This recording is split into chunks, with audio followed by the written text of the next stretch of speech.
E adesso noi parliamo proprio di una manifestazione che è in programma domenica prossima ad Antei, una manifestazione che è una vera e propria festa del volo in montagna. Per farlo abbiamo invitato in studio l'organizzatore Luigi Boggia, presidente di Eventi Straordinari. Buonasera. Buonasera a tutti. Allora, che cosa succederà domenica ad Antei?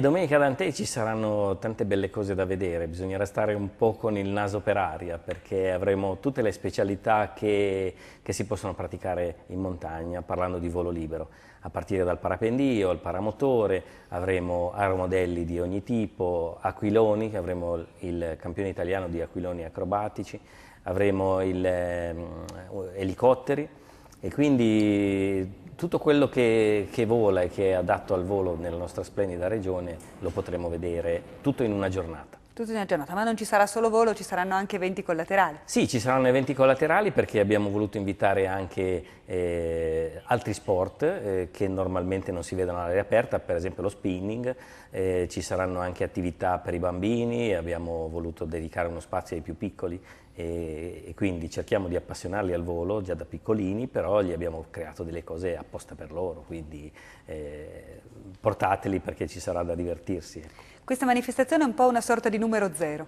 Sì, io la chiamo numero zero perché è un test, per creare un evento molto importante. Il prossimo anno vogliamo farla, pensiamo già al prossimo anno, ancora se non abbiamo fatto questa, ma in realtà vogliamo farla su 2 giorni con ancora più specialità. Avremo anche quest'anno comunque gli aerei ultraleggeri che verranno a sorvolare e forse addirittura ad atterrare sul nostro campo. Domani verranno a prendere le misure, vediamo, speriamo, per rimanere in tutta sicurezza, ma per dare il massimo dello spettacolo, ecco, del volo. Ecco, allora ricordiamo l'appuntamento? Allora, l'appuntamento è domenica 23 giugno a partire dalle 9:30. Avremo un piccolo aperitivo perché gli amici del club di Pila faranno domani mattina dei voli dimostrativi e poi tutti si sposteranno ad Antei. Benissimo, allora grazie a Luigi Boggia per averci presentato questa manifestazione. Noi invece